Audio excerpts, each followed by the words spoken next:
Ciao, sono Alessandro Pittoni, founder di Padova Stories e questo è PS Post Scriptum, il podcast di approfondimento su fatti, cronaca, attualità della nostra città. Assieme a me, Ivan Grozny Compasso, giornalista. Questo è il nostro punto di vista su quello che succede là fuori, il nostro Post Scriptum. Nell'episodio di oggi torniamo a parlare di Covid, quel virus che sembrava dover cambiare per sempre le nostre vite e che ci ha catapultati in una dimensione di segregazione che passerà per sempre alla storia. Ne parliamo con Ivan Grozny e con l'occasione pubblichiamo sul nostro canale YouTube il suo documentario Quarantena, che racconta proprio quel periodo assurdo del lockdown.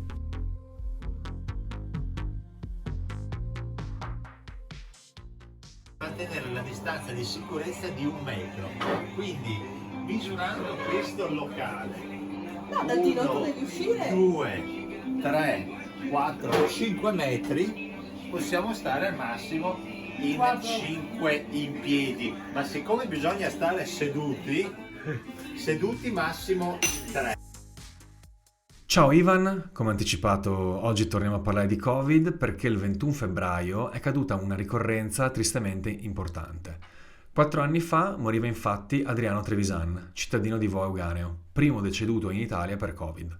Proprio oggi invece sarà disponibile sul nostro canale YouTube il tuo documentario Quarantena, che racconta quel periodo assurdo del lockdown vissuto attraverso i tuoi occhi e le tue esperienze. Ci racconti come ti è venuto in mente in quel momento di iniziare a girare un documentario? Beh, in realtà non era in programma.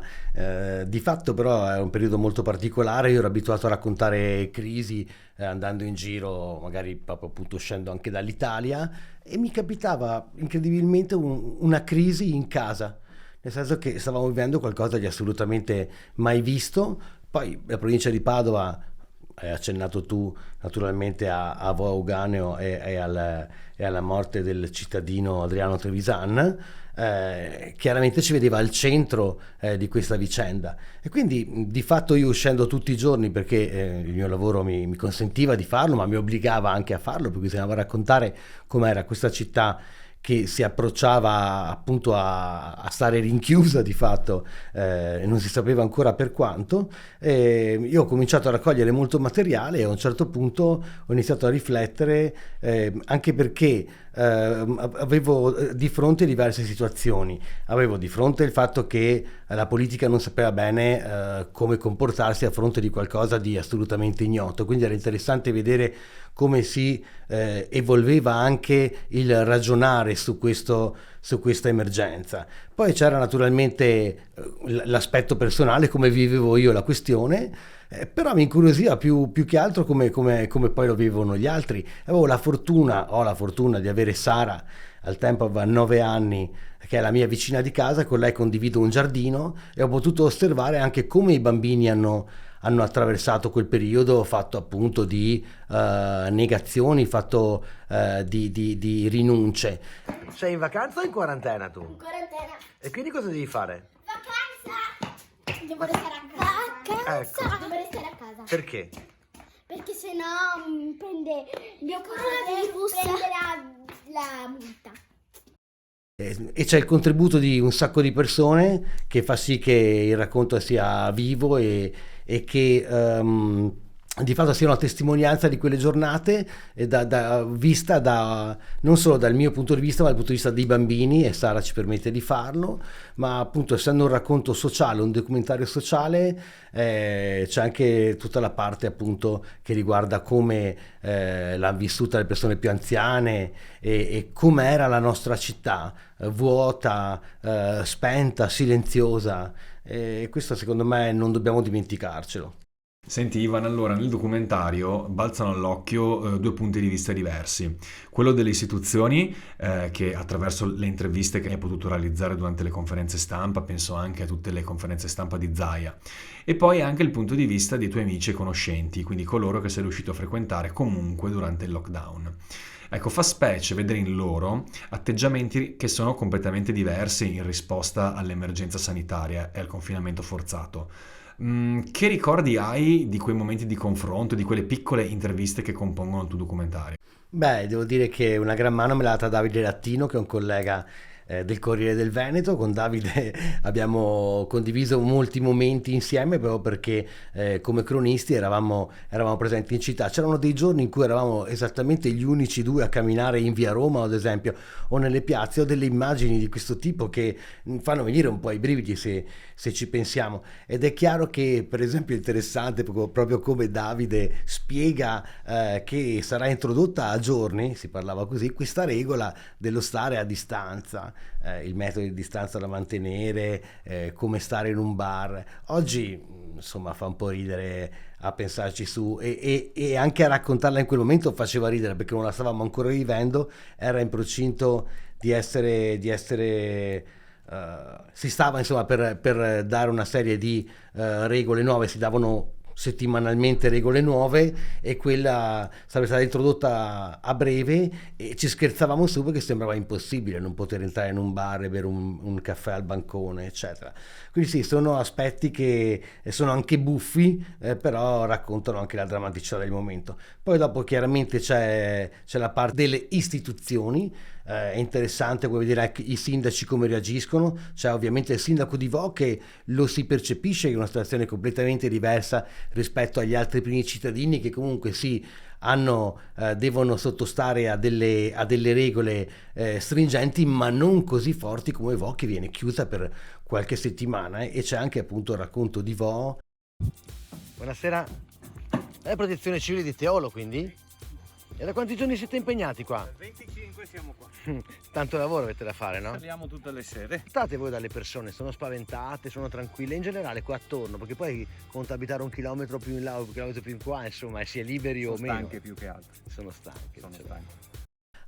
Un periodo non felice, però un periodo che non va dimenticato. E poi io credo che non essendoci l'elemento della discussione che c'è stata invece nelle altre stagioni di pandemia, negli anni successivi, 2 anni successivi, e l'anno successivo si è parlato molto del vaccino, i Novax, Sivax, eccetera. Tutta quella parte là non c'è, proprio perché appunto non era presente in quel momento, e quindi è proprio raccontata come l'abbiamo vissuta anche di pancia questa emergenza.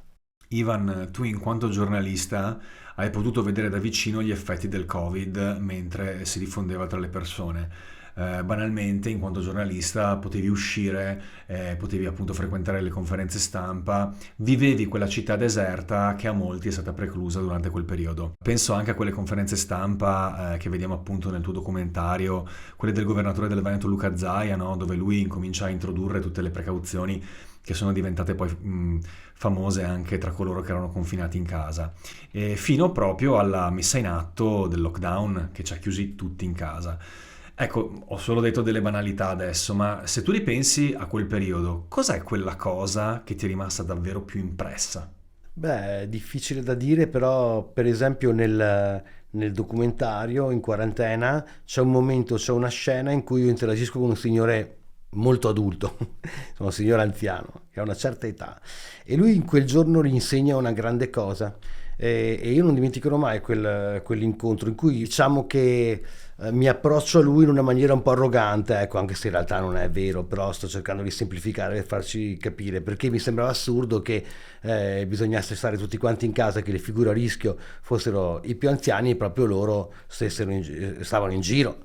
E invece poi i giorni successivi, grazie a quell'incontro, ho capito perché gli anziani erano costretti a uscire ed erano gli unici che eravamo in giro, e questo mi è rimasto fortissimamente impresso, tanto che nel documentario c'è anche la telefonata a mia madre, perché poi chiaramente essendo distanti io e lei non ci potevamo comunque vedere, però sentirsi diventava fondamentale. Non che ci vediamo spessissimo io e la Vicky, però in quel momento chiaramente c'era una grande preoccupazione perché la sapevo sola in tutti i sensi, quindi non poteva neanche interagire con i vicini così. Ecco, è questa la cosa che ricordo di più del Covid. Sì, quella scena del signore anziano che appunto dice di essere in credito verso la vita è spaziale ed è di una potenza enorme proprio per come è stata espressa da lui questa cosa, no? Nella maniera più naturale possibile. Comunque passiamo all'oggi, Ivan. Il Covid è un ricordo lontano, non se ne parla praticamente più. Le mascherine praticamente abbandonate. L'obbligo vaccinale sembra un qualcosa che appartiene al passato, il Green Pass un certificato che ha perso ogni significato.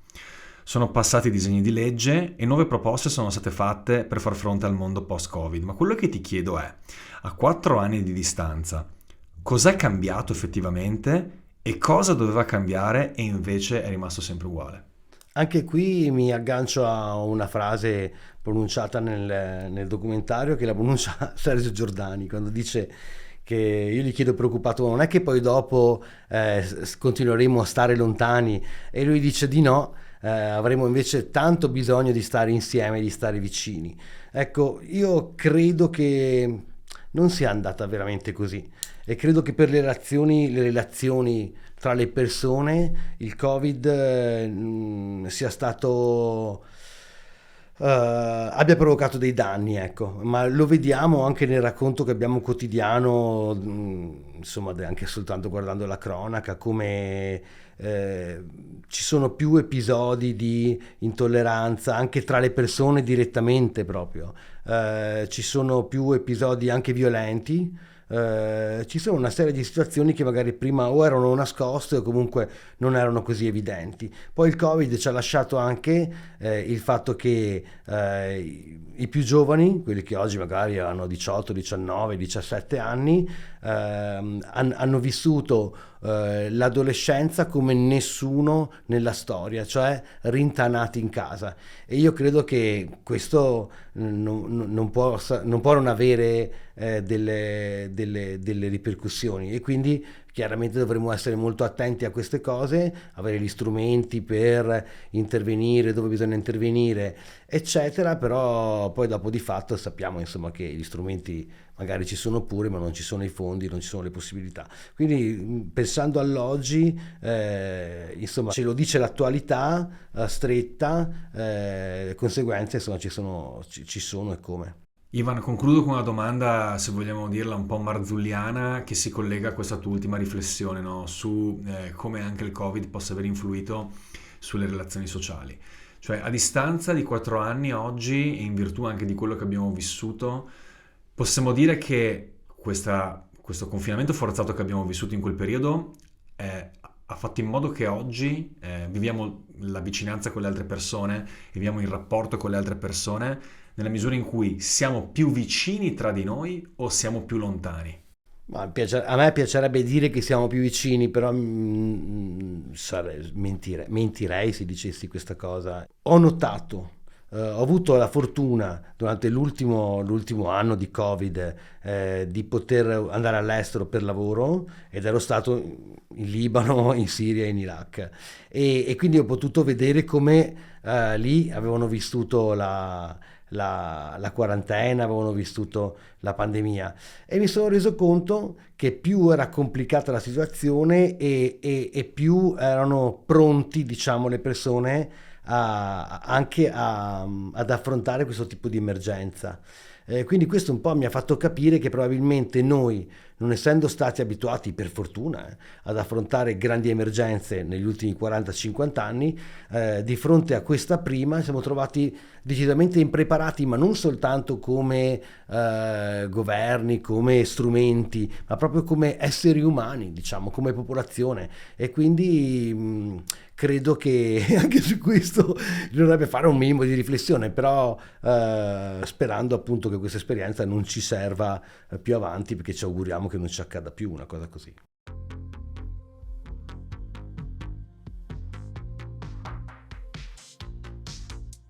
Grazie Ivan, e a tutti i nostri ascoltatori auguro una buona visione del tuo documentario Quarantena, che ci riporta davvero indietro nel tempo in un periodo che inconsapevolmente la maggior parte di noi ha già dimenticato. Hai ascoltato PS, Post Scriptum, un podcast di Padova Stories condotto da Alessandro Pittoni e Ivan Grozzi in Compasso. Post produzione, mix e sound design sono a cura di Isabella Bortot.